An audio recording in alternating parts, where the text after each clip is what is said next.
This is the Primary Arms PLXC 1-8 Nova, and it's much better than I thought it'd be.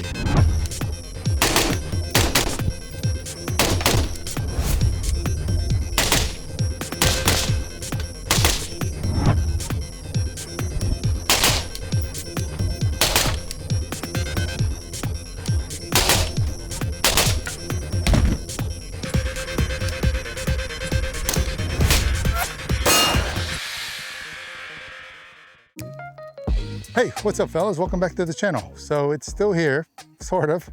So I don't really know what's gonna happen to this channel in the future. I don't know what YouTube's gonna do next, but I do know that as long as I can get limited access to the channel in whatever way I can find, I'll continue to post content and I'll just keep going as is. Hopefully that continues. Okay, so I just finished some live fire with this new primary arm scope, the PLXC 1-8 with the Nova reticle. And that Nova should sound familiar because maybe about a year ago or so, I looked at the 1-6 Nova, which was kind of a game changer in that it was the first daylight bright reticle that they pushed out. And they pushed it into the budget level pricing market, so around $340, which was kind of unheard of. From that point forward, they took that innovation and pushed it up into their higher tier scopes, which is what you see here in the PLXC line, which I will note that Primary Arms is good enough to send this in for a review, so this is a demo scope. So in summary, I can tell you that after having spent some time with the scope, I've dealt with a lot of LPVOs on this channel, you guys know that, but I think that when Primary Arms kind of looked at everything else available and said, okay, we're gonna fix this, this, and this, well, now they've gone head to head with all those other scopes and they've come out very close to the top, so it's very easy to recommend. So we're gonna take a closer look why now. All right, fellas, so I know that I spoke about the SLX Nova before, but really this scope should be compared with this previous PLXC compact because it's the exact same scope profile wise. So the scope body is exactly the same. So it's just under 10 inches long, just like the previous PLX Nova. It's only slightly longer than NX8, which a lot of people are like, hey, look how small that scope is. So this scope is really very close to that as well. Although one thing to note about that length is it does come in a 2-inch sunshade. I did a lot of shooting with the scope, shooting into the sun. I didn't really notice any glare, so I left mine off, but you're welcome to put it on. It doesn't really add any weight to it. So also unchanged, it still comes in 30mm scope tube, just like the other PLXC 1-8. It doesn't have as much travel on the turret versus the 34, but since it's LPVO, you don't dial, so that's not big of a deal.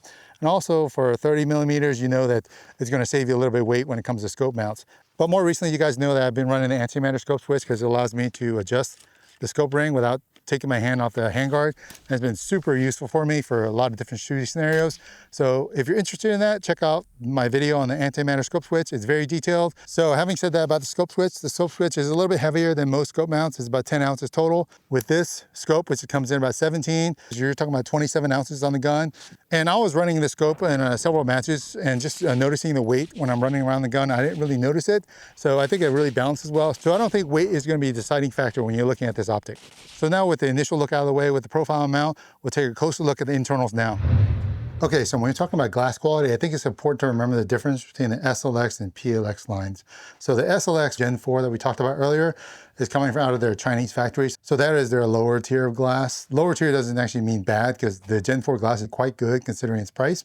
But their PLX line is their platinum line, which we first saw in the first focal plane 1-8 in the 34mm. This is the best glass that Primary Arms can source from the Japanese Low factory that makes many of the other top quality LPVOs like the Razor 1-6. So just give you an idea there, when I'm looking through this thing at 1x, I'm looking at the very center and seeing, okay, there's clarity there. So when I start pushing toward the edge, I think, okay, where does the distortion start setting in?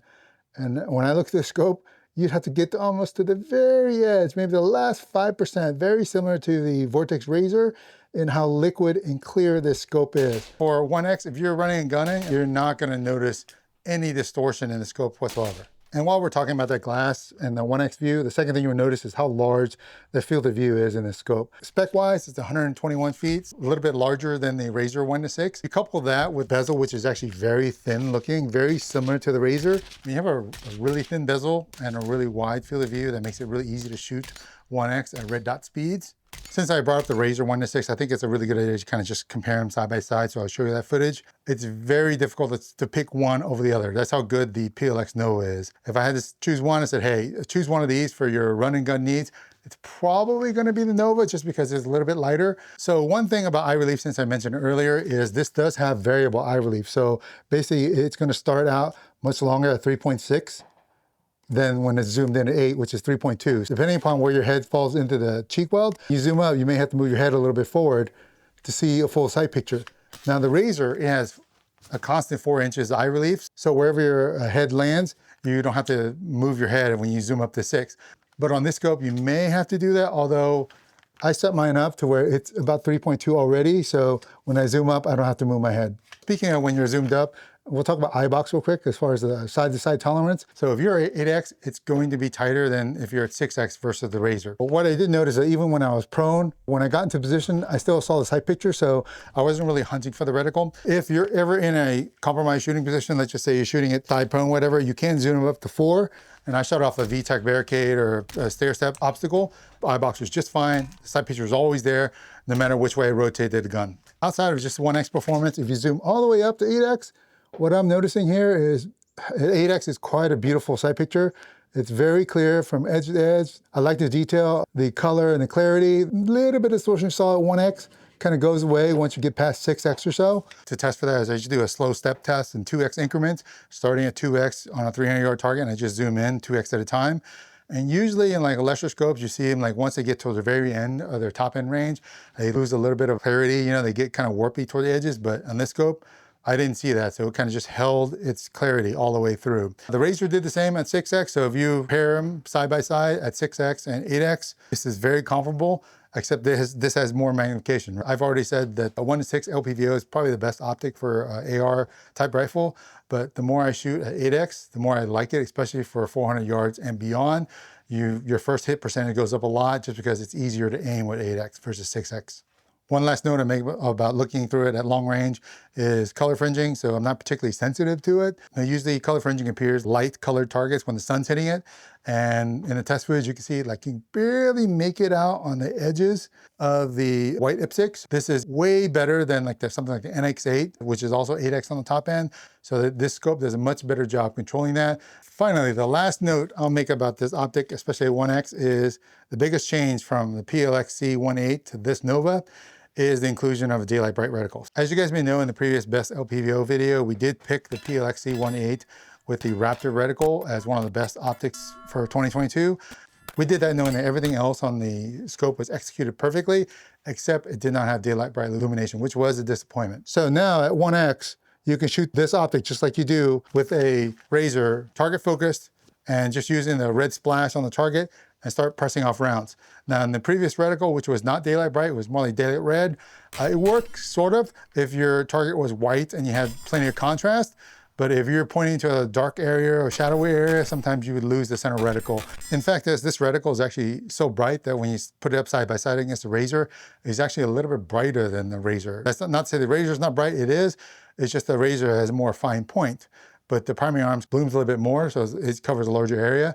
So the only con of that is in low light, when you turn it on, you'll notice that there's quite a bit of splash on the reticle, more so on the 6 o'clock bar. The only way you can get that to go away is you dial it down to like 6 or so. And generally, if you're working with white light, just dial it down and that won't be an issue. Okay, so we talked internals quite a bit. Let's back out and talk externals and controls. All right, fellas, so when it comes to turrets, I think primary arms understood the assignment because they knew that LPVOs generally don't dial. So by default, you come with capped, low profile turrets.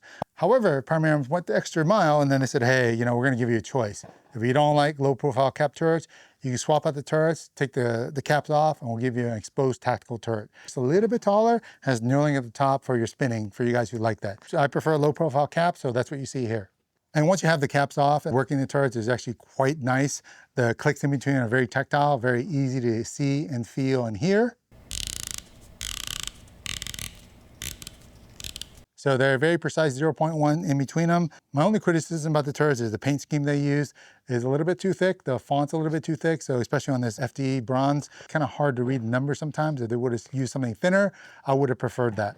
And towards the rear, this is where you'll see the diopter and the zoom rings. Working the diopter is nice since it's got a really firm feeling to it. Once you turn it to a certain level, it's gonna stay there. It's not gonna move. So you don't need to tape it down or anything. However, it does not have an indicator mark, so you don't know how far off center you are. So just take note of that. So going forward to that is the zoom ring / adjustment lever. Comes with its own small little throw lever. You guys know that I really didn't like that throw lever because it's kind of small and sharp feeling. So you put your hand on it, it doesn't feel that good. However, one huge improvement for this throw lever, it's very smooth to turn. It is super buttery smooth. It is so smooth, in fact, that remember in the previous video where I said the NX8 was the best throw lever out there?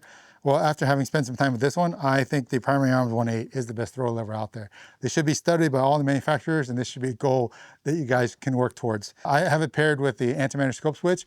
It's almost like these two are made for each other. You can be whatever magnification you want, and it's a very easy, just one finger or one push to be at max or min or anything in between. It's just a beautiful throw lever and adds a lot to the scope. And lastly on the left is the illumination knob, which is really nice to design, especially with this knurling on it. And also the friction in between them and the clicks in between them are really high quality, so you know when this thing has moved. So it's 1 to 10, and it's going to off position in between, so you can't turn it off when it's not in use. It doesn't have a locking mechanism, but the friction is so nice that it's generally not going to move once you set it to whatever setting that you desire. All right, so now we've talked controls, we'll kind of zoom in and we'll talk about the long range reticle now. All right, fellas, so when we're talking using the reticle long range, I think it's important to remember which version of the scope you're dealing with, because there's several out there, it can be confusing. The previous PLXC 1.8 we looked at was the Raptor reticle, which comes in both yards and meters, and it was a BDC reticle. Then they also later released the Griffin Mill reticle, which I think is probably the better reticle, which is a bunch of mill drops instead of a designated bullet load, right, like the BDC. So both those scopes are first focal plane scopes, and they were daylight red, so they were not daylight bright.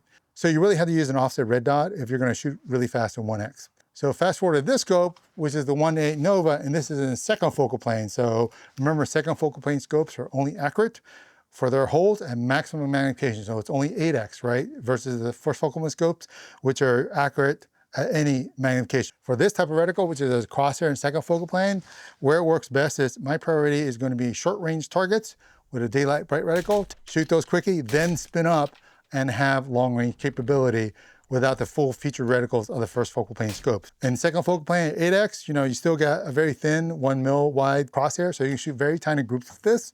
And since it's a crosshair reticle, you don't have that big chevron in the way like you do with the first focal plane reticles, where it becomes huge at 8x. And since this is a mil ladder for the crosshair, it's really easy to understand. You got 5 mils in all directions. So you use the ones on top for any hold unders if you want. And also you can use it for ranging. You got the ones on the side. So for some reason, if you choose to dial, then you can dial and use only the center reticle for your holds and your left and right ones for your windage. And then of course you use the bottom ladder for your holds, which is generally faster than dialing. And when using the bottom ladder for your holds, it's very easy to understand. It's 5 mils down. The big hashes between them are 1 mil each. And the distance between the small hash and the big hash are 0.5. So it's kind of a standard reticle. However, if you look at that reticle closely, you'll kind of see one of the weaknesses of a crosshair reticle versus like the Christmas tree reticles you saw in the first focal plane Raptor and Griffin Mills. In those first focal plane scopes, you got a bunch of dots going off the ladder for your wind holds, 5 to 10 mile an hour. So you got a bunch of those, as opposed to what you see in the crosshair. You don't really have that. So the only thing you really have are the hashes that you can use for ranging. Just like an ACOG, for an 18-inch chest at 300, 400, 500, 600. So you put it on an 18-inch by 30 IPSC, okay, that'll tell you that target is 300 yards. So knowing all that, as far as the limitation of this reticle, it did very well at long range. I shot this thing out to 600 yards. So we're shooting 69 grain out of this 16-inch Criterion. 69 grain going 2650 or so. And just remember that I have a scope switch, so my height over bore is a little bit higher at 3.2. We'll factor that into Strelic. If you go into Strelic and punch in your numbers, the Nova reticle is not there just because Primary Arms doesn't make their reticles available. What you have to do is you can build out your holds just by using the table or punching in the distance to your targets and building a target list in Strelic, which you can do here. So we'll see how our holds match up with Strelic in just some of our test footage right now. 194, dead on.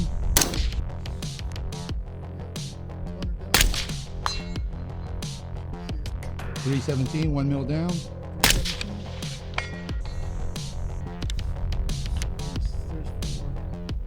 408, 2 mils down. 501, 3.2 mils down.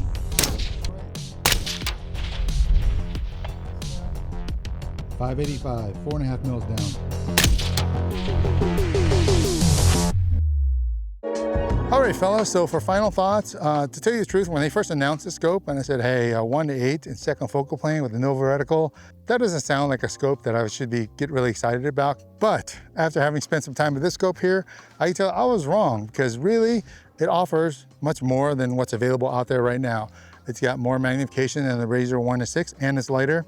It has much clearer resolution on 1X versus the Nightforce NX8, which is a little bit foggy, and versus its own PLXC 1.8 in the compact, which was the first focal plane, it doesn't have a daylight bright reticle. Really, the only limitation I think you'll have with this scope is if you spend a lot of time at long range and you need a reticle that is tailored for that. Having said all that, really, this is one of the best LPVOs out right now. So like me, if you spend any time through the scope, I guarantee you it would change your mind as well. All right, fellas, that's it for me for this video. Thanks for joining us again. I really appreciate you continuing to tune in. I know we've had a lot of problems on this channel. I don't really know what's gonna happen next, but hopefully this information is useful to you. That's the only reason why I'm keep doing these. If it did, please like and comment to help share this video. Thanks again. We'll see you guys again next time.